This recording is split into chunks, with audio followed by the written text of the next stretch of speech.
pueblo de Guatemala, no es de una institución, no es de una o dos personas, es una lucha que debe de librar el pueblo guatemalteco. Bienvenidos a Sin Filtro, noche de miércoles, mitad de semana. Usted veía esta noticia de esta plataforma, este frente en contra de la corrupción integrado por diversos sectores.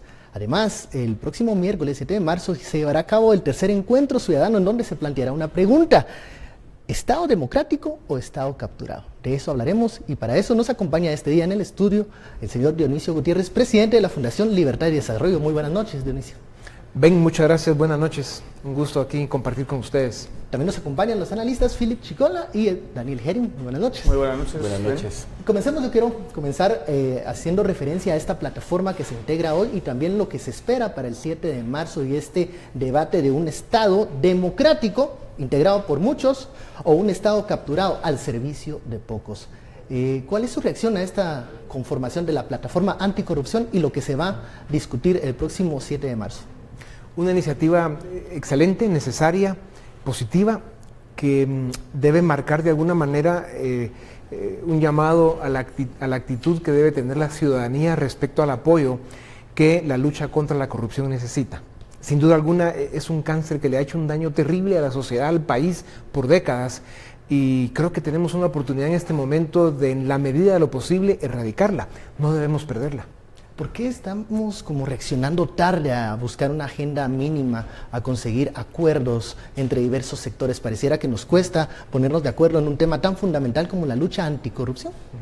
Yo creo que somos producto de una cultura de conflicto, de fragmentación, donde incluso en los últimos años, con ese fenómeno de la tecnología, la parte que se usa mal se ha dedicado demasiado tiempo, se dedica demasiado tiempo a manipular, a desfigurar, a difamar, a dividir. Esto provoca desconfianza, provoca un estado de ánimo que no es propicio para que se puedan encontrar acuerdos, objetivos comunes y trabajar por ellos. Y eso es lamentable. Sin duda alguna creo que es algo en lo que la sociedad guatemalteca tiene que trabajar de una manera importante, el dejar los prejuicios y las etiquetas. Hay gentes que no se conocen entre sí y ya se odian a muerte, simplemente porque han oído cosas del uno o del otro y automáticamente ya hay, digamos, pues una polarización.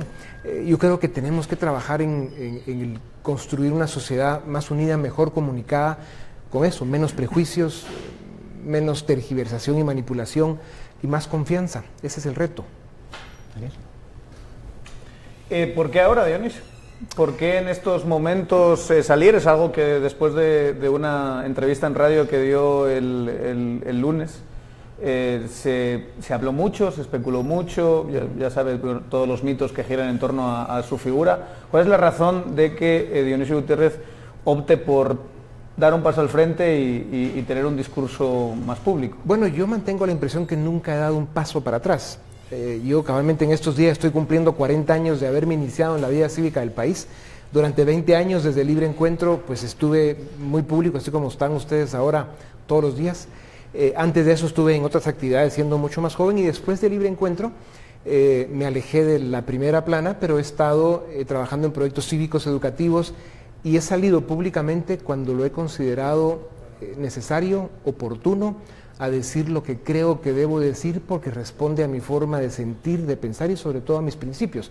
Y por eso es de que me pareció oportuno y realmente es en el marco del tercer encuentro ciudadano que tendrá nuestra fundación la semana entrante, decidí que era oportuno pues dar algunas entrevistas, como fue hace unos días en Emisoras Unidas, que nunca pensé que se fuera a levantar tanto polvo.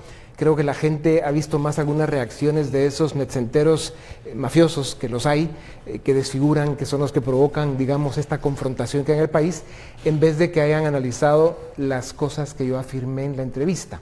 Porque ahí se darán cuenta que en todo momento hay crítica seria, hay propuesta y hay, digamos, motivación a que construyamos un mejor país.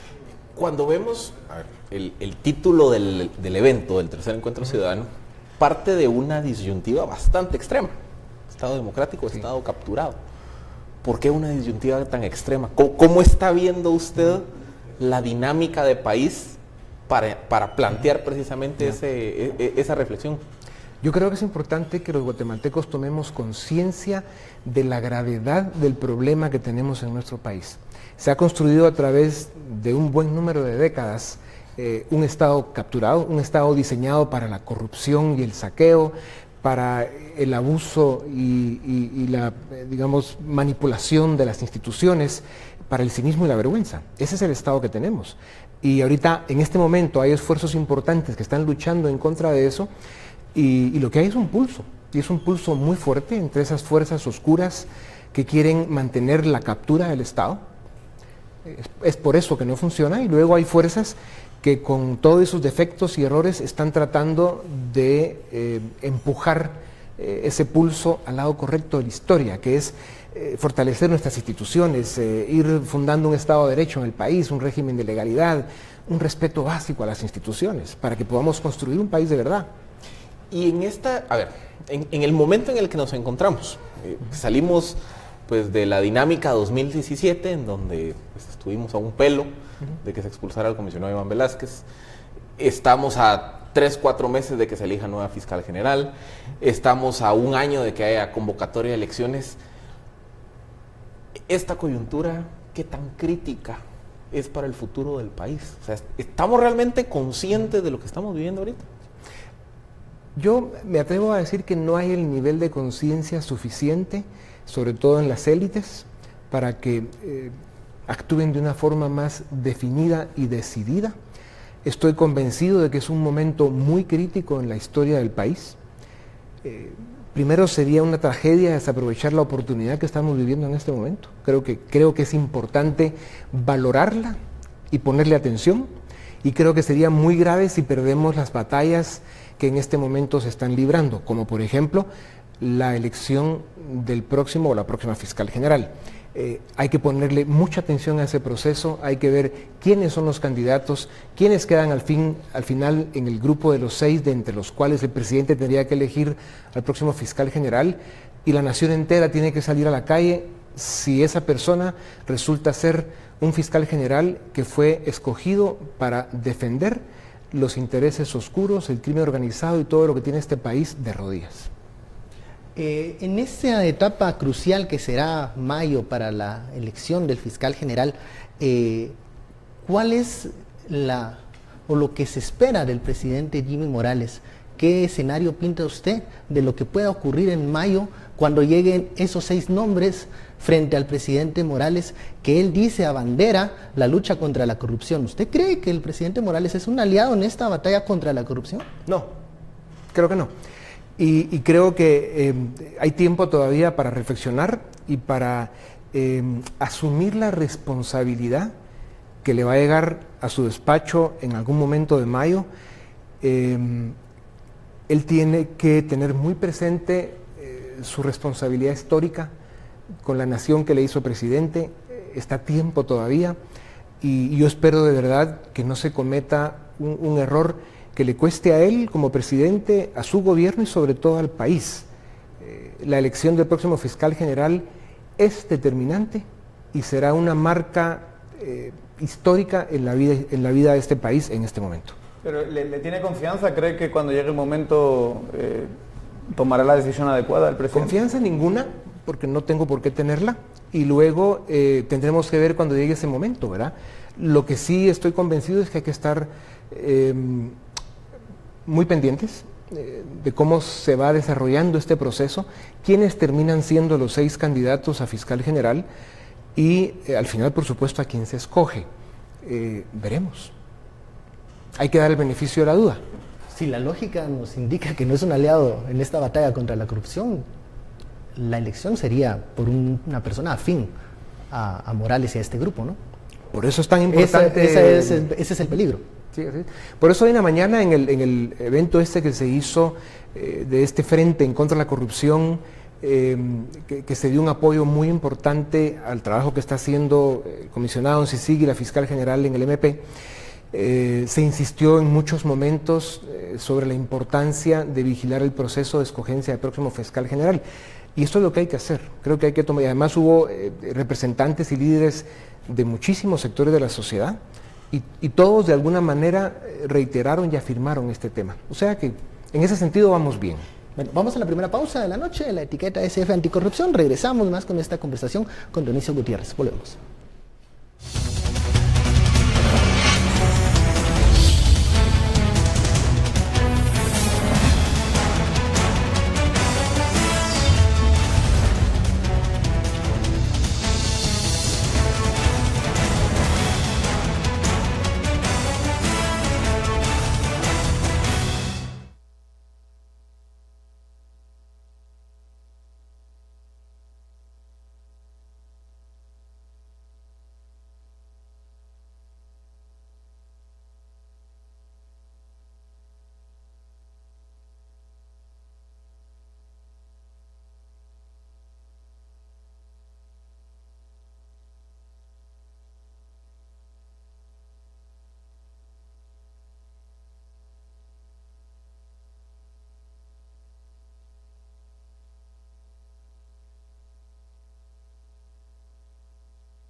Regresamos a Sin Filtro, la etiqueta SF Anticorrupción. Estamos conversando con Dionisio Gutiérrez. La palabra la tiene Philip Chicola.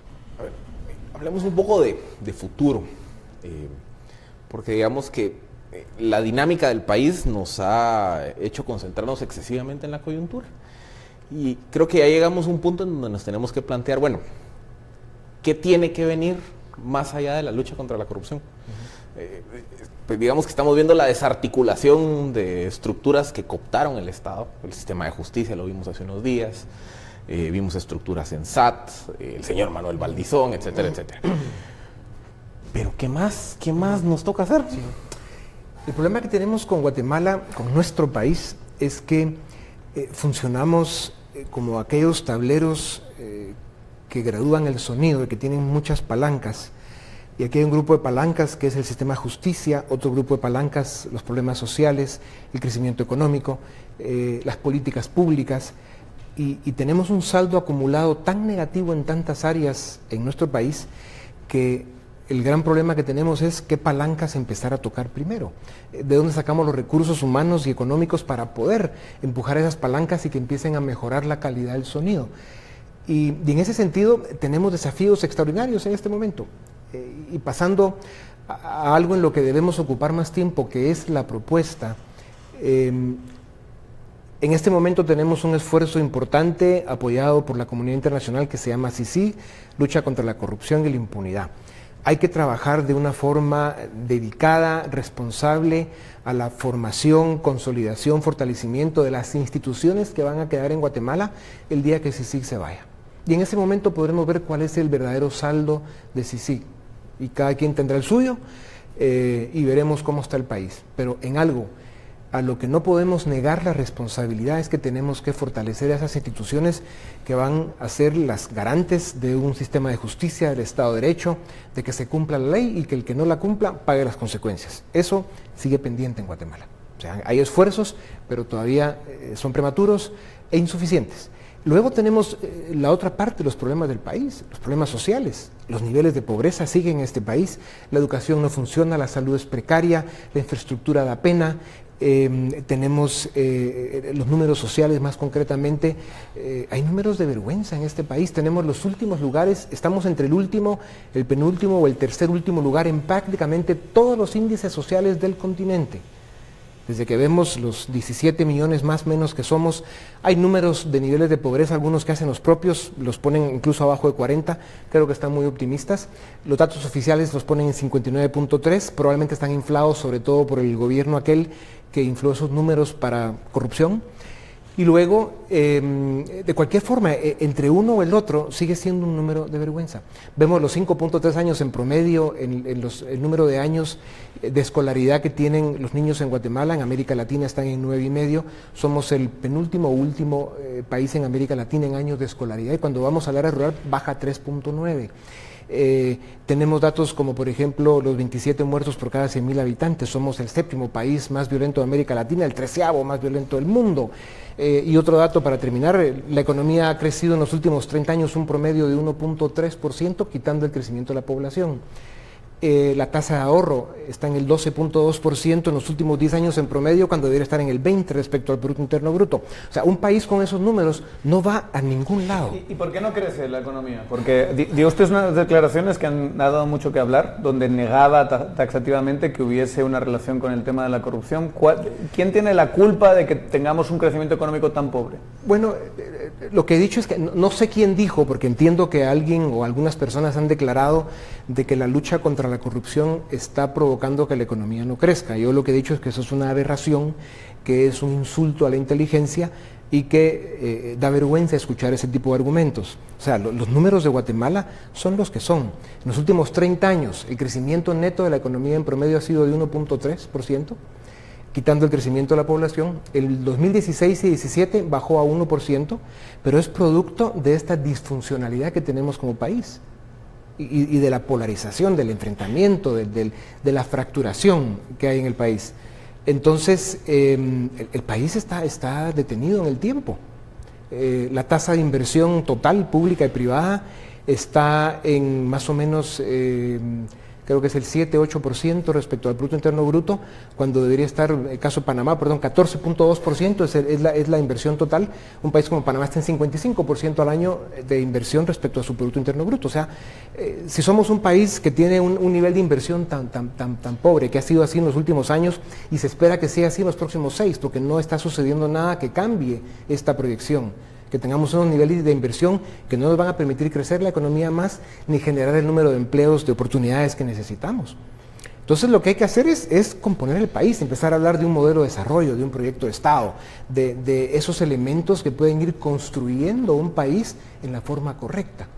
Cuando un país tiene esos indicadores, esos problemas, cuando vemos el nivel de fracaso y de cooptación que hay en el Estado de Guatemala, pues yo creo que un actor al que hay que voltear a ver en primera instancia es a sus élites. Podemos decir que las élites aquí en Guatemala han fracasado. Y dos, ¿qué hacer hacia futuro? O sea, que realmente al final todo proceso de reconstrucción de una sociedad y de un Estado requiere de acción de élites. ¿Cómo evaluar lo que han hecho y hacia dónde tienen que ir? Digamos que ese es otro de los temas en los que hay que hablar de un mea culpa.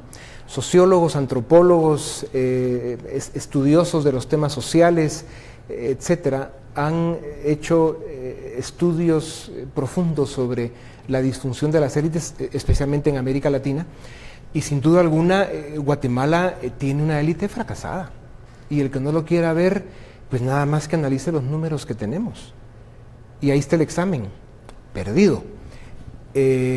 Reconocer eso tal vez nos empieza a ayudar a entender que tenemos un problema que se debe resolver, porque aquí la población sigue creciendo al más o menos 1.2% anual.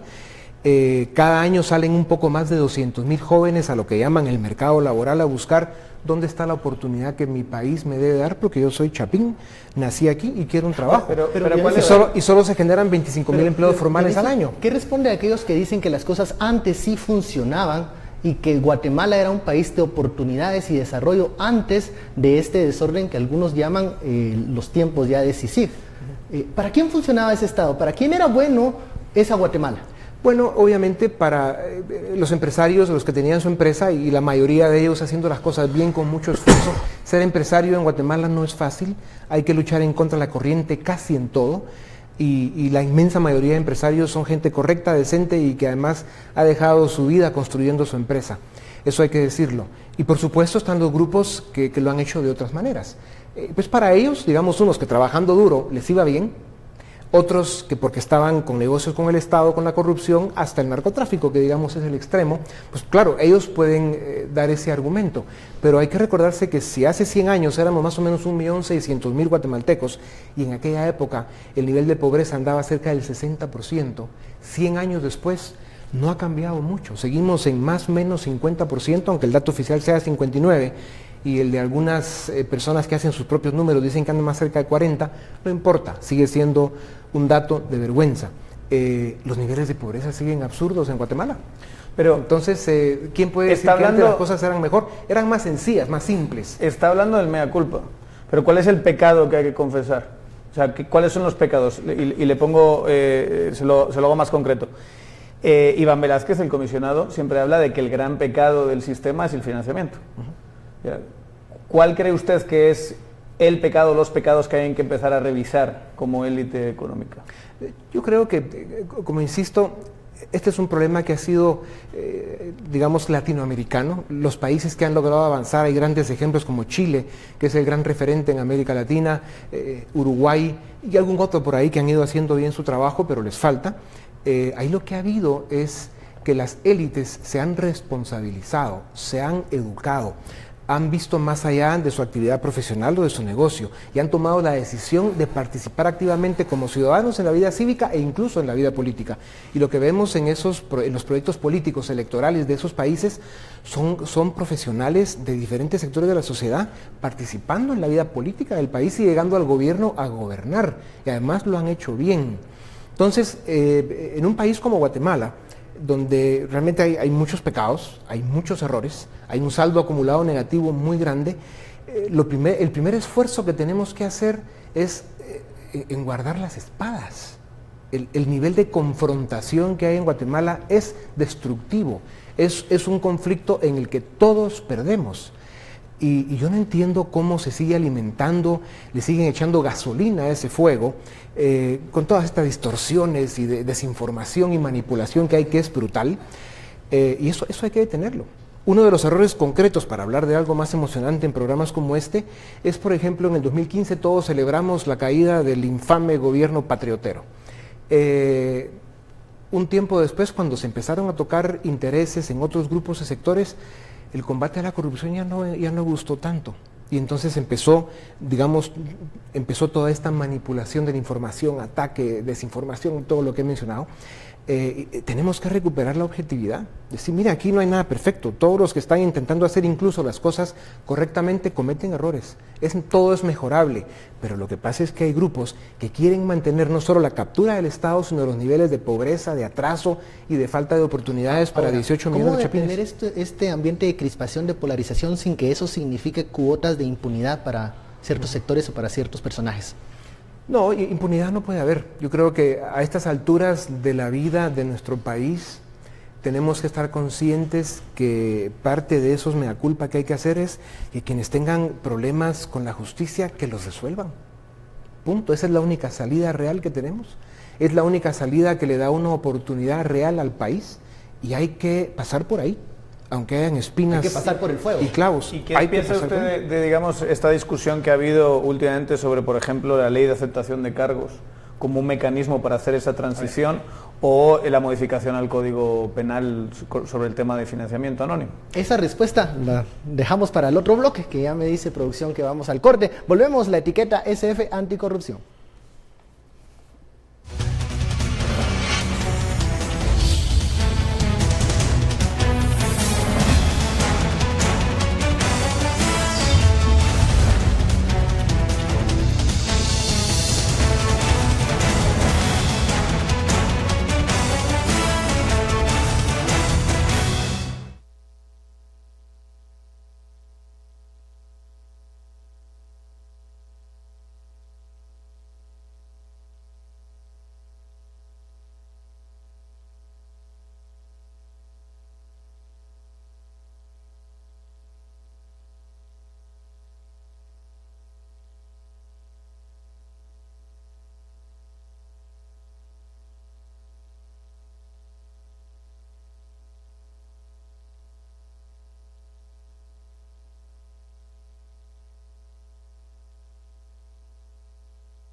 Regresamos a Sin Filtro, la etiqueta SF Anticorrupción. Seguimos con esta conversación.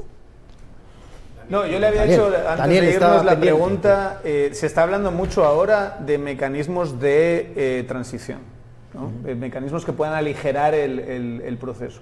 Y el ACC dictaminó que había que revisar y ajustar las penas del financiamiento ilícito, y también se ha promocionado, incluso desde CICIC, la idea de tener una ley de aceptación de cargos.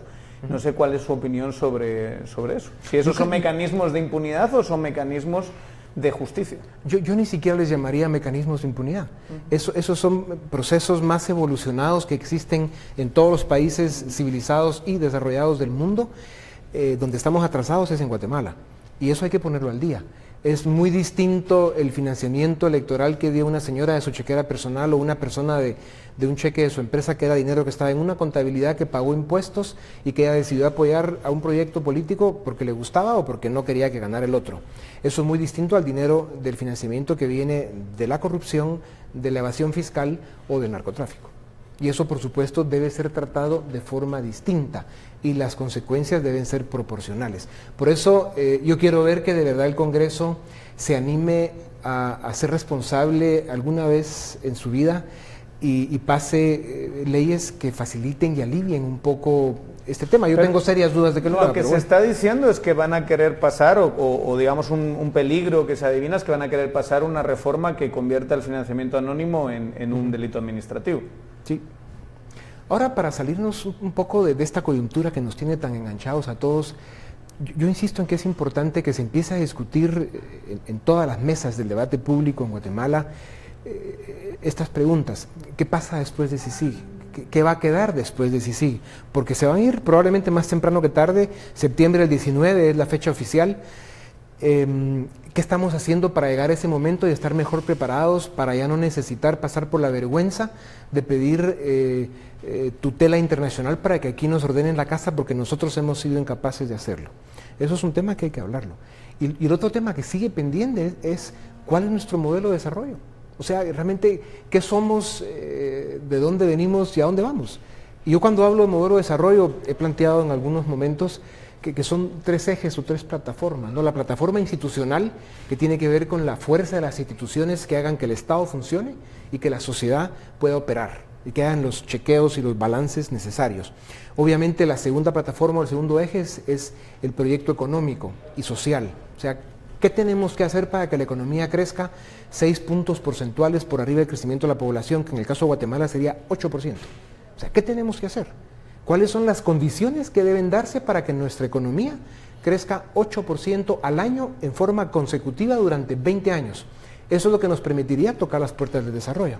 Y el tercer eje para terminar es que, como probablemente ni siquiera eso va a ser suficiente por la masa crítica de nuestra economía, el tamaño, y 2, el tiempo que toma, habrá que pensar en estrategias un poco más sofisticadas como integración económica, regional, hacer cosas mucho más creativas, ¿verdad? De tratados de comercio con áreas económicas del mundo con quien pueda ser interesante hablar de cosas positivas. Pero estamos listos, ¿está lista nuestras élites para plantear esos debates? Porque, por ejemplo, aquí ponemos sobre la mesa una discusión del modelo económico y a muchos les empiezan a crujir los dientes.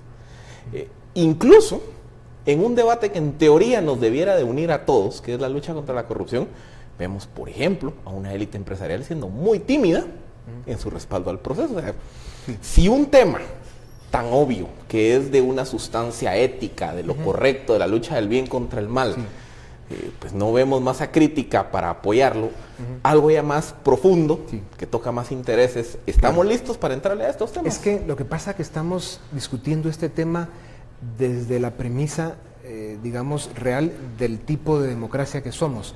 Somos una democracia en la que se ha creado un vacío político de tal magnitud, un vacío tan gigantesco porque los partidos políticos no funcionan ni cumplen el objetivo para el que existen. Ese vacío se ha llenado por todos estos grupos de la sociedad que hacen o hacemos mucho ruido político, por la prensa, el sector privado, etcétera, etcétera. Y eso es una disfunción en una democracia, porque esas decisiones se deberían estar tomando a nivel de Estado.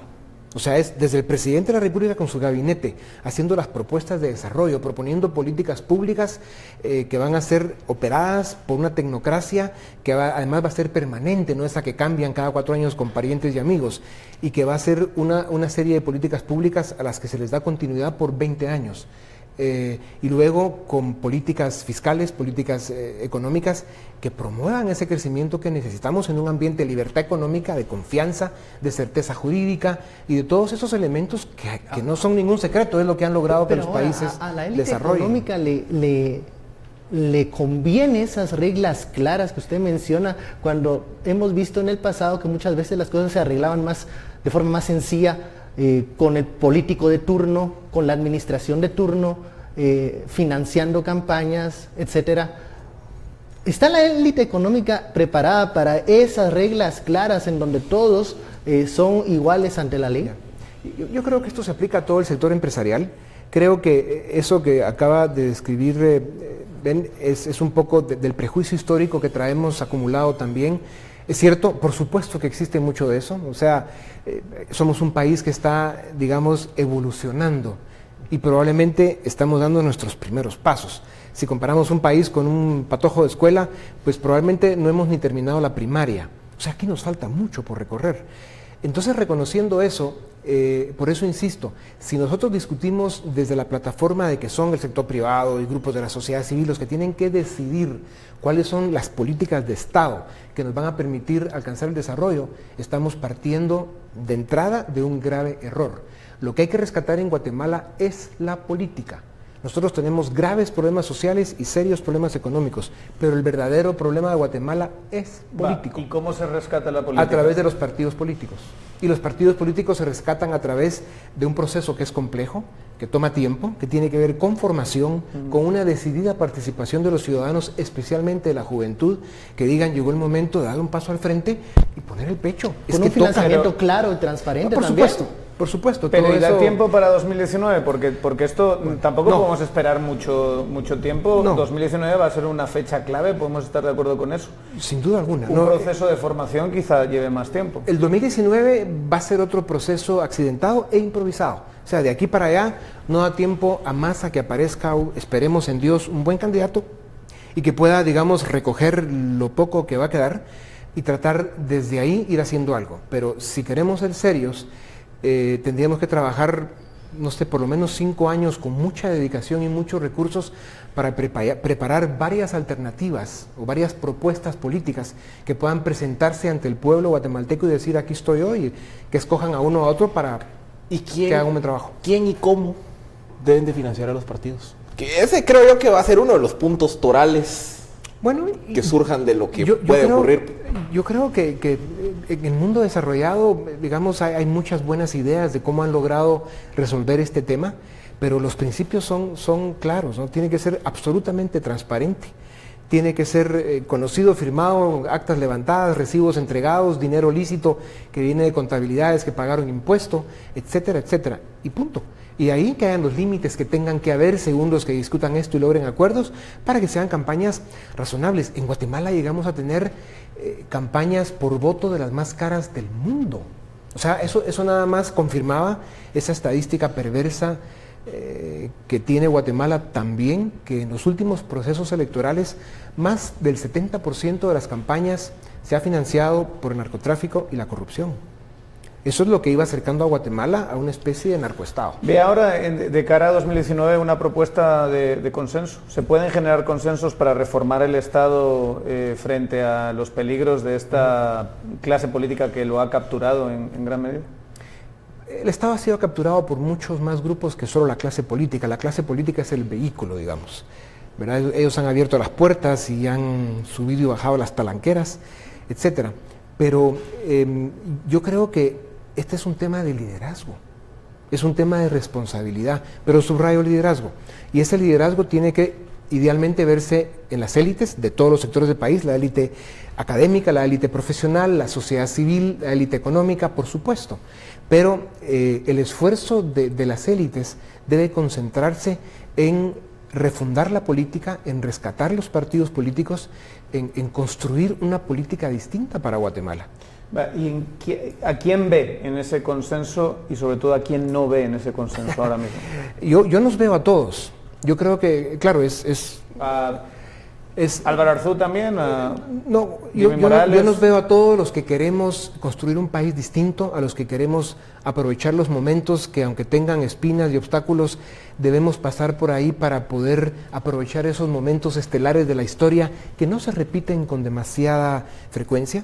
Y solo hay que recordar que si el gobierno patriota hubiera terminado sus 4 años y hubiera ganado al que le tocaba, que hoy está de residente en la migra allá en Miami, y que probablemente aunque hubiera ganado hoy estaría en el mismo lugar, pero esa es otra historia, ¿cómo estaría el país? O sea, digamos que en todo caso, por ahí escuché a alguien decir un día que el actual presidente, pues digamos, cumplió su misión principal, que era ganarle a la otra opción que era más de lo mismo. Pero claro, después vinieron los desencantos. El desafío que tenemos en Guatemala es rescatar la política, y esto se hace a través de los partidos políticos, y es especialmente la juventud la que tiene que tomar conciencia de esta realidad y dar el paso al frente. Les toca. A ellos sí les toca. Paréntesis rápido para cumplirle a la audiencia.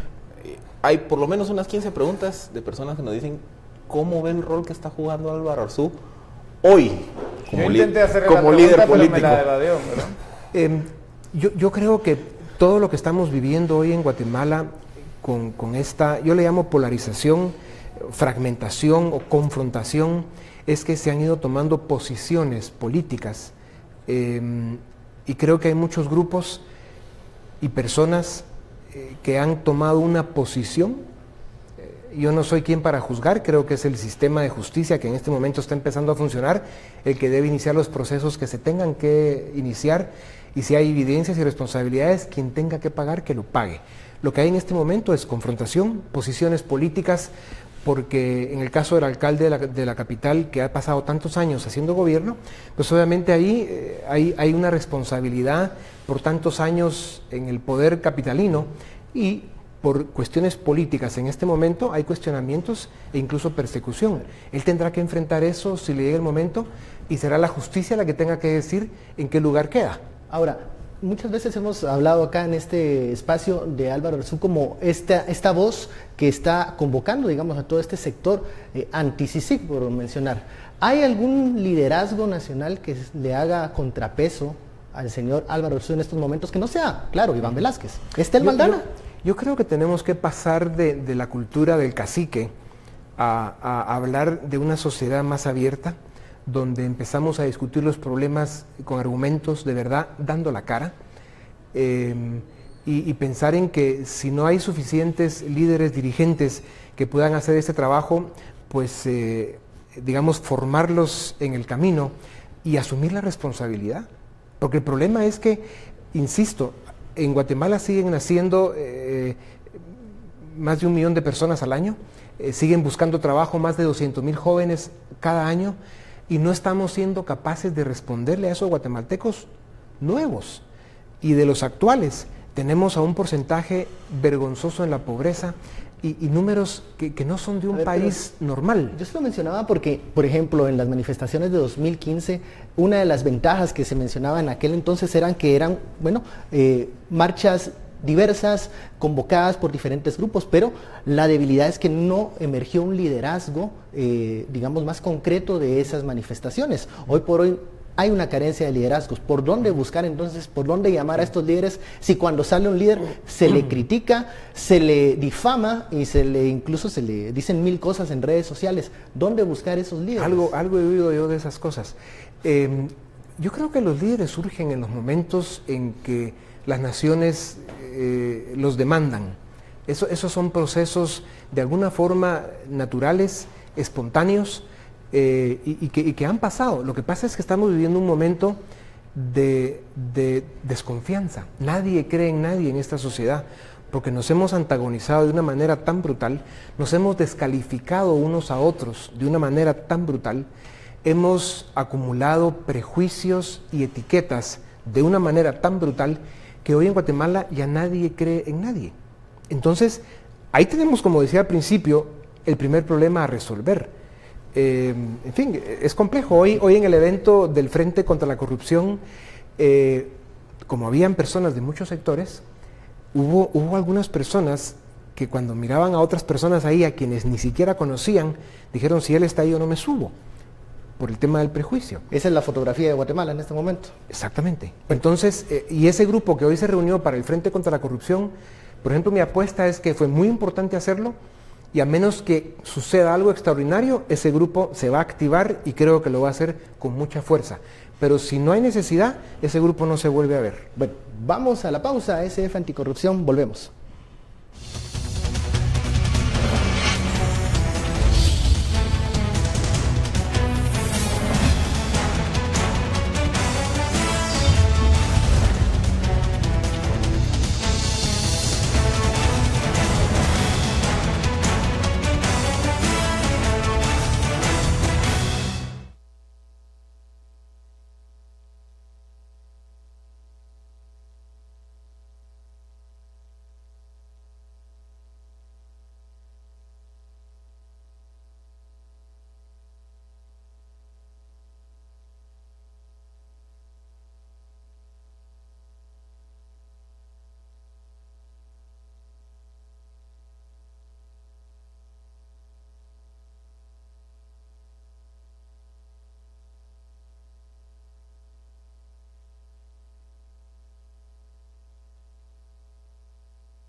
Y antes de continuar con esta conversación, bueno, hacemos un enlace con nuestro director Haroldo Sánchez para conocer los temas más relevantes de Sin Reservas.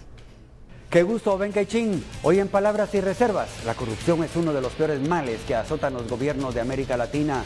Conoceremos una aplicación guatemalteca que tiene como objetivo reforzar el aprendizaje en niños de edad preescolar. Y al cierre, Michelle Echeverría es una de las 2 mujeres del mundo que a su corta edad han logrado finalizar largas y difíciles competencias de triatlón en diferentes países del mundo. Los esperamos para una noche más de Sin Reservas. Temas interesantes en Sin Reservas al terminar Sin Filtro. Ya me estoy confundiendo entre Sin Filtro y Sin Reservas. Filo Chicola. A ver, los momentos críticos de la era democrática, digamos que han encontrado una salida en espacios de consenso. El Serranazo con la Instancia Nacional de Consenso, la época de Portillo con Foro Guatemala. Hoy estamos, a ver, como usted mismo lo dijo al inicio, en un momento crítico, pero yo no miro un espacio de consenso. El grupo de hoy, ¿usted cree que puede ser una masa crítica para una nueva instancia nacional de consenso o hay todavía muchas cosas previas por hacer? Si las circunstancias son extremas, sí. Si no, no. Porque estamos viviendo un momento distinto al Serranazo o al Jueves Negro, del cual yo estuve más cerca de lo que hubiera querido. Y lo que pasa es que en aquellos momentos fue mucho más fácil para la sociedad unificarse. No habían tantos prejuicios, tanta división, digamos, el mal uso de la tecnología no había tomado tal aviada como existe ahora. En cambio, hoy, digamos, no solo llevamos más años, diría yo, con altos niveles de frustración porque no hemos sido capaces de avanzar todo lo que nuestra ilusión y expectativas quisieran. Y por otro lado, ha habido deterioro en muchas cosas y eso ha dividido más a la sociedad. Y por eso hay este fenómeno de la desconfianza y de la división, que es un reto que tenemos pendiente, insisto. Entonces, por eso digo, tendrían que ser las circunstancias extremas para que suceda, digamos, se dé una unidad. ¿Y las ve? ¿Y qué se daría? ¿Esas circunstancias extremas las ve ahora mismo? Creo que son posibles y también confío plenamente en que esta sociedad, este pueblo chapín va a decir presente y va a llenar las calles de todas las ciudades para rescatar su democracia, su justicia. ¿Cuál es el peor escenario y que su está orden? viendo? Bueno, creo que sería irresponsable especular en escenarios específicos, pero los hay. Cada quien puede imaginar el suyo. Lo importante es mantener los principios claros. Queremos una democracia de instituciones que funciona, queremos Estado de Derecho, queremos una república con poderes independientes que responde a los anhelos de una nación que sigue pendiente. Entonces el trabajo es enorme. Algunos mensajes llegan acá con preguntas, inquietudes y dicen, bueno, lo de hoy fue esperanzador, el Frente Anticorrupción, pero ¿por qué no acciones más concretas? ¿Por qué no retirarle el apoyo a Jimmy Morales? O, por ejemplo, al sector productivo, ¿por qué sigue pautando en los canales de Ángel González? Pues lo que pasa es que hay que entender cómo funciona el sector empresarial y para efectos prácticos todos los sectores. En una familia, en una casa, si hay 5 personas van a encontrar 5 opiniones diferentes. Imagínense en el grupo, en la cuadra, en el gremio, en la empresa, en la cámara, en el grupo social. Esa es la realidad realmente del mundo, ¿no? Pero en un país tan fragmentado, dividido como el nuestro, eso se hace más evidente. Y por eso es que tenemos esta dificultad en comunicarnos, no digamos en ponernos de acuerdo. Hablamos todos la misma lengua y a veces no nos comunicamos. Estamos transmitiendo en frecuencias distintas y eso es un problema muy serio. ¿Está fragmentado el sector productivo en este momento? En cuanto a la lucha contra la corrupción. ¿Hay quienes quieren que las cosas sigan como antes? Bueno, lo que pasa es que, digamos, hay algunos que quieren que las cosas sigan como antes, esa es mi interpretación, pero probablemente hay ignorancia, desinformación, comodidad, falta, superficialidad, etcétera. Probablemente hay algunos que sí necesiten que las cosas sigan como han estado siempre porque no quieren que les levanten la camisa. Y otros, pues sí, digamos, estamos decididos que este es un gran momento para Guatemala que debemos aprovechar. Está hablando de participar, está hablando de dar un paso adelante, ¿Sí? Está hablando de qué es lo que va a hacer Dionisio Gutiérrez de aquí al futuro, cómo va a tomar, digamos, su discurso y aplicarlo. Voy a seguir haciendo lo mismo que he hecho en los últimos 40 años, aparte de hacer algunos cuantos enemigos, porque de repente uno dice las cosas que hay que decir, que por cierto he visto que ustedes aquí anuncian medicinas para la fuerza y para la próstata. Habría que llevar unas dosis de eso al Congreso, a ver si ahí los muchachos despiertan y se ponen las baterías. No nos vendría mal, Dionisio, un poco más, mejor publicidad que la que tenemos, no por demeritar la que ya tenemos, quizá variarla un poquito porque... No, yo creo que es muy sugestiva y de repente hay un mensaje subliminal ahí de dar vigor para que el país la gente de mejor. cierta edad le suele hacer falta esas cosas, ¿no? Señor Herring, voy a seguir haciendo lo mismo que he hecho en los últimos 40 años de mi vida, que es ser consistente con mis principios, diciendo lo que siento, estando aquí con ustedes, haciendo lo que hago porque no le debo nada a nadie y porque voy a seguir luchando por mi país. Lo mismo que he hecho desde que soy ciudadano consciente, que fue como a los 16 años. Sí, le hago la pregunta más concreta porque la está haciendo mucha gente en Twitter. ¿Paso hacia allá la participación política? No tengo eso en la agenda de mi vida. Tengo otras responsabilidades pendientes. Por otro lado, soy parte de algunos esfuerzos académicos que tienen que ver con estos temas de la formación de una nueva clase dirigente para América Latina. Estoy en varios tanques de pensamiento fuera y dentro en Guatemala y ahí tengo todavía algunas responsabilidades que cumplir. Pero además yo ya soy de los que va de salida. Yo creo que les toca a todos los patojos que yo veo por aquí cerca, empezando por Ben.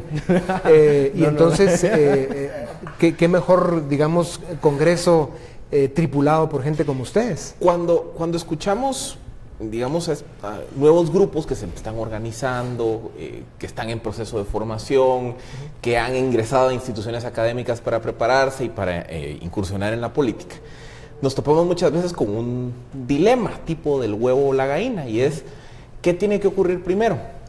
Que se forme una masa crítica de nuevos políticos para que entren al sistema y cambien las cosas, o que cambien las reglas del juego, los incentivos del sistema, y con nuevas reglas, pues entonces yo ya doy el paso. O sea, sí. ¿Y cuál es la solución de esa disyuntiva? Bueno, yo creo tener una idea y una propuesta, y me parece que sí tiene una condición que es insalvable.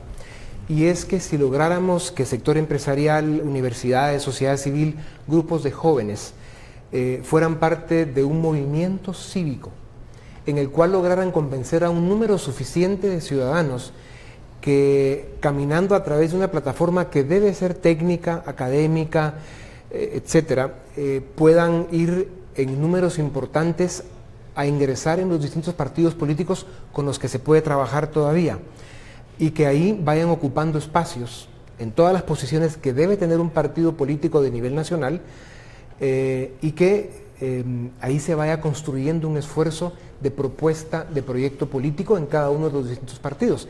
Si nosotros 4 estamos acá y hay 5 partidos políticos, pues cada uno con el grupo que logre formar debiera participar al partido con el que se sienta mejor. Pero ¿qué pasa, Dionisio, cuando las barreras de entrada son muy altas, los requisitos no permiten que se oxigene esta clase política con nuevas marcas? Y pareciera que el club ya está lleno, ya. Bueno, yo creo que hay algunos partidos, los menos y los más pequeños, donde todavía se puede ir a participar y que entiendo que hay esa apertura para que se pueda hacer algo como lo que estoy describiendo, y luego parte de lo que hay que cambiar en la ley electoral es esto. O sea, romper ese oligopolio que hay ahí político. De los mismos. ¿Verdad? De los mismos y cambiarlo. Y eso se hace otra vez con esfuerzo ciudadano, pateando calles y haciendo todo lo que sea necesario. ¿Cómo ve 2019 la elección, candidatos? La oferta hasta este momento es muy pobre. Creo que cualquier proyecto que venga de lo de antes, pues es eso, ¿no? Improvisado, oportunista, son cascarones electoreros que no nos van a llevar muy lejos. Creo que habrían riesgos enormes. Yo esperaría con ilusión la aparición de un proyecto que, digamos, provoque entusiasmo y que pueda plantear algunas cosas que nos animen a los guatemaltecos a votar por esa alternativa. Votar mejor tal vez en 2019. Nos queda muy poquito tiempo y ver, Ben nos va a cortar, ya pero lo voy a regañar. A mí sí me da mucha curiosidad. ¿Usted ha visto los memes que han salido de usted después de la entrevista de Emisoras Unidas? Hay uno muy bueno donde va con la gorra del Che. Ya, ¿eso se ha visto usted? Yo la dejé en el carro. La dejé en el carro porque me dijeron que aquí no podía entrar. ¿Lo ha visto? Sí, por supuesto. ¿Y le gustó? Pues me divierte, la verdad que me parece muy simpático. He conocido a un buen número de guerrilleros en el transcurso de mi vida. Entrevisté a unos cuantos en los años de Libre Encuentro. Y bueno, no pasa nada, es parte del Es ruido parte que de estamos estos viviendo. nuevos tiempos. ¿Qué le dice A ver. a las personas ¿Vamos cerrando? que le señalan o que le dicen que usted es comunista? Me divierte, ¿no? Imagínense, ¿verdad? Es el colmo del absurdo, creo que tenemos que platicar. Sentémonos a hablar, esa es la propuesta que les hago. Bueno. Si son gente con buena intención y con, digamos, deseos de que este país cambie, sentémonos y hablamos. Bueno, termina este espacio de 4 comunistas entonces, ya nos lo han dicho a nosotros también. Bueno, muchísimas gracias Dionisio. Ben, muchísimas Philip, gracias. Daniel, a usted Señores, también por gracias. su sintonía. Feliz noche, nos vemos mañana.